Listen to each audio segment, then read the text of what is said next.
레위기 7장 28절에서 38절까지 말씀입니다. 우리 함께 읽겠습니다. 시작. 여호와께서 모세에게 말씀하여 이르시되 이스라엘 자손에게 말하여 이르라.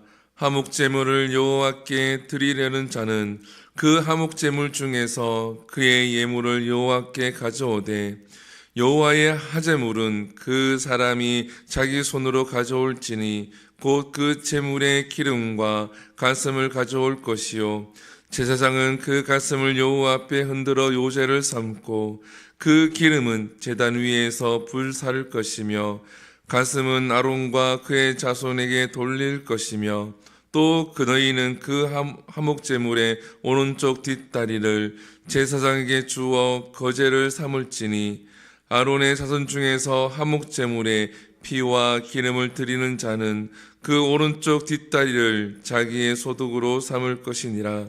내가 이스라엘 자손의 화목제물 중에서 그 흔든 가슴과 든 뒷다리를 가져다가 제사장 아론과 그의 자손에게 주었나니 이는 이스라엘 자손에게 받을 영원한 소득이니라. 이는 여호와의 화제물 중에서 아론에게 돌릴 것과 그의 아들들에게 돌릴 것이니 그들을 세워 여호와의 제사장의 직분을 행하게 한 날 곧 그들에게 기름 부은 날에 여호와께서 명령하사 이스라엘 자손 중에서 그들에게 돌리게 하신 것이라. 대대로 영원히 받을 소득이니라. 이는 번제와 소제와 속죄제와 속건제와 위임식과 화목제의 규례라.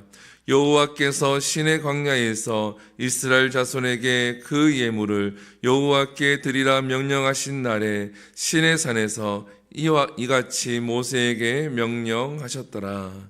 아멘. 할렐루야. 오늘 본문은 그 제사의 화목제에 대해서 또 추가적인 말씀을 오늘 모세를 통하여서 하나님이 말씀을 합니다. 그 중에서 이제 제사장의 것에 대해서 오늘 본문에서 하나님이 명확하게 말씀을 하고 있죠. 오늘 본문에 보면은 30절에 보게 되어지면 이렇게 말씀합니다. 여호와의 화제물은 그 사람이 자기의 손으로 가져올지니 곧 그 제물의 기름과 가슴을 가져올 것이요 제사장은 그 가슴을 여호와 앞에 흔들어 요제로 삼고. 가슴과 기름을 가져오는데 또 그 가슴을 하나님 앞에 요제로 삼는다. 이것은 이제 제사를 드릴 때의 방식에 대한 겁니다.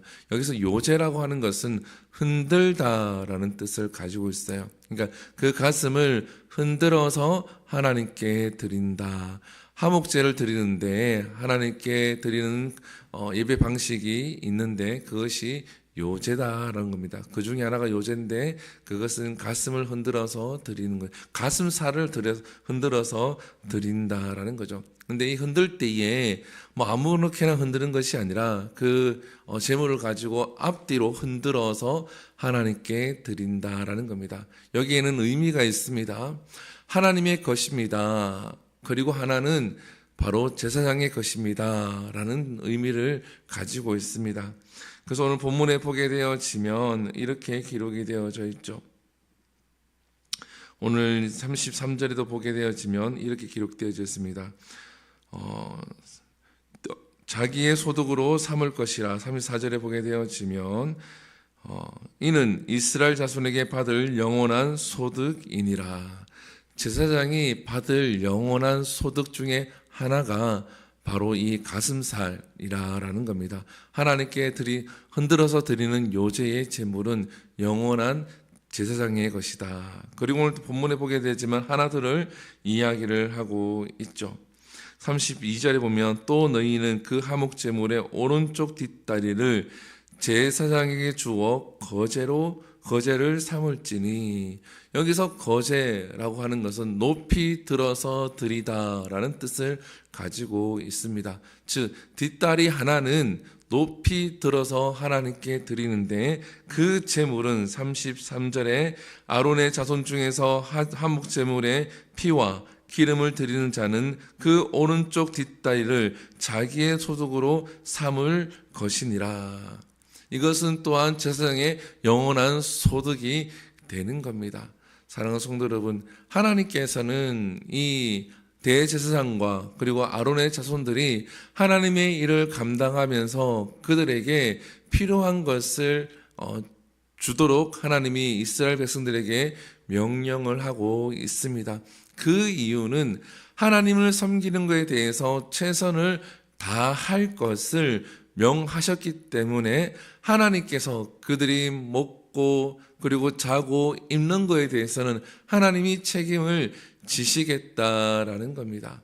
그래서 우리가 목회자들이 목회에만 전념할 수 있도록 교회에서 사례비가 나가는 이유가 여기에 있는 겁니다.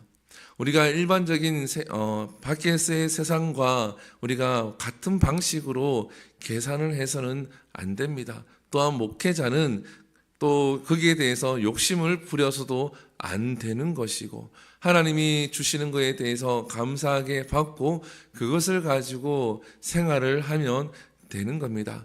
그런데 왜 문제가 일어나게 되어집니까?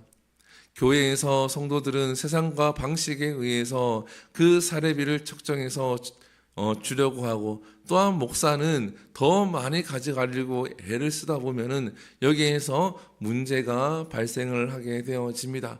그러나 하나님의 말씀은 어떻습니까? 오늘 본문 38절에 보게 되어지면 하나님이 명확하게 말씀을 하고 있습니다. 여호와께서 시내 광야에서 이스라엘 자손에게 그 예물을 여호와께 드리라 명령하신 날에 시내 산에서 이같이 모세에게 명령하셨더라. 여기서 시내 산은 어떤 것을 의미하고 있습니까? 바로 언약을 맺은 산입니다. 하나님께서 이스라엘 백성들과 약속하신 날에 이것도 같이 선포가 되어졌다라는 겁니다. 즉 하나님이 정하셨다라는 거예요. 그래서 우리가 하나님이 정하신 대로 우린 그대로 믿고 받고 행하면 되는 줄 믿습니다. 목사도 욕심을 부리지 말아야 할 것이고 또 성도들도 욕심을 부리지 말아야 한다라는 겁니다. 교회가 성장해 나갈수록 이 부분에 대해서는 성도들도 그렇고 목회자들도 그렇고 하나님 앞에 기도함으로 정도를 지켜야 되는 거죠. 그래서 오늘 본문에 보게 되어지는 하나님은 35절과 36절에 명확하게 이야기를 합니다. 이는 여호와의 하제물 중에서 아론에게 돌릴 것과 그의 아들들에게 돌릴 것이니 그들을 세워 여호와의 제사장의 직분을 행하게 한 날 곧 그들에게 기름 부은 날에 여호와께서 명령하사 이스라엘 자손 중에서 그들에게 돌리게 하신 것이라 대대로 영원히 받을 소득이니라. 제사장이 받는 소득은 유일하게 하나님이 허락하신 것만 받을 수가 있는 겁니다. 다른 백성들과 같이 밖에 나가서 일을 하는 것이 아니라 하나님께서 그 안에서 해결할 수 있도록 했다라는 거죠. 그래서 우리 각 교회들마다 목사님의 생활을 할 수 있도록 많이들 애를 쓰는 이유가 바로 여기에 있는 겁니다. 서양에서는 유럽에서는 목사들이 일도 하고 이중직도 가지고 삼중직도 가지고 하는데 우리나라는 그러지 않으니까 이게 뭐 이야기하지만 여러분들 목회자가 일을 하지 아니하고 목회에 전념할 수 있는 것은 바로 행복한 것이고 성경적이기도 합니다. 목회자가 일을 하고 또 이 목회에 전념하기는 참으로 쉬운 일이 아닙니다. 결단코 쉬운 일이 아닙니다. 제가 이 교회도 제 손에 많이 닿은 부분이 있겠지만 목수를 하는 목사님과 함께 이 교회 안에 있는 인테리어를 전부 했지만 그 목사님은 주일날 딱 한 번 주일 예배만 드리십니다. 다른 날은 목수 일을 하기 때문에 새벽 예배라든지 또 수요일 예배라든지 금요 예배를 인도하고 준비하는 것이 불가능하기 때문에 주일 예배만 드린다라는 거죠. 그리고 목사님이 목수를 하시기 때문에 또 그만큼 벌이가 있다 보니까 교회에서는 사례비를 거의 받지 않죠. 그러다 보니까 교회는 많이 신경을 쓰지 못하시겠죠. 새벽에 나와서 아침 6시, 7시까지 나와서 8시부터 작업을 시작하시면 오후 6시 되면 땡 하고 마치시지만 그 하루 종일 목수일을 하다 보면 진이 빠지고 힘이 들기 때문에 그 다음에 성도를 돌아보거나 성경을 읽거나 그리고 기도하는 시간은 아무래도 전업을 하시는 목사님들보다는 부족하겠죠. 재정이 없어서 일을 할 때는 어쩔 수 없는 거지만 어느 정도 안정이 되어지면 전념을 하는 것이 맞습니다. 제가 아는 목사님은 이런 일, 하우스 치는 일을 하십니다. 비닐 하우스 치는 일을 하시는데 처음에는 이 돈을 좀 모아서 목회에 전념을 하려고 했지만 그게 그렇게 되지 않는다라는 거죠. 그 하우스 치는 일을 하면서 자녀들이 또 자라지 않습니까? 자녀들이 자라다 보니까 그 자녀들 밑에 들어가는 돈을 생각하니까 이 하우스 치는 일을 포기하고 목회에만 전념한다고 하는 것이 결단코 쉽게 결단이 되어지지 않는다라는 거죠. 왜냐하면 눈앞에 지금 당장 가정에 들어가야 되는 돈이 있는데 모든 걸 딱 멈추고 돈을 모았다고 해서 딱 멈추고 목회를 스타트 끊는다는 것은 결단코 쉬운 일이 아니다라는 겁니다. 그렇지만 처음부터 전업을 하면서 하나님의 인도하심을 구하면서 가는 목사님들은 좀 많이 어려워도 그 길을 그대로 가고 있는 경우를 많이 보게 되어지죠. 목사님들이 게을러서 그런 것이 아니라 그렇게 해야만 할 때가 있다라는 겁니다. 그래서 우리가 한 가지만 기억을 하면 좋을 것 같습니다. 제사장의 몫은 하나님이 정해 놓으셨습니다. 그리고 하나님은 그것을 받아서 제사장들이 살아갈 수 있도록 풍족히 주셨기 때문에 성도들은, 백성들은 그 하나님의 말씀을 따라야 하고 또 목회자들은 하나님이 정해주신 거기에 대해서 욕심을 부리지 아니하고 받고 목회에 전념하는 그러한 교회가 되어질 때에 그 교회는 끝까지 하나님이 보시기에 아름다운 공동체로 세워져 갈 줄 믿습니다.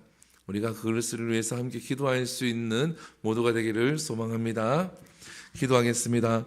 사랑과 은혜가 풍성하신 하나님, 오늘 또 말씀을 통하여서 우리가 함께 나누었습니다. 하나님, 화목제물의 제물 중에서 하나님께서 제사장들 아론과 그리고 제사장들의 영원한 소득을 하나님께서 정해주셨고 백성들은 그것을 따르고 제사장들에게 그것을 주고 제사장들은 그것을 받음으로 하나님을 섬기는 일에 전념을 할 수 있었던 것 같이 하나님 이 땅에 있는 많은 교회들이 이와 같은 모습에서 벗어나지 아니하도록 하나님 은혜 베풀어 주시옵소서.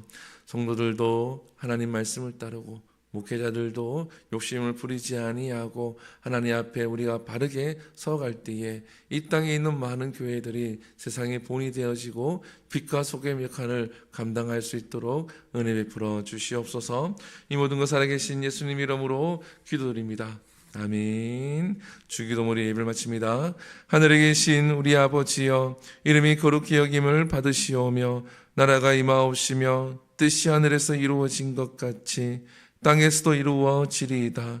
오늘날 우리에게 일용할 양식을 주시옵고 우리가 우리에게 죄 지은 자를 사하여 준 것 같이 우리 죄를 사하여 주옵시고 우리를 시험에 들게 하지 마시옵고 다만 악에서 구하시옵소서.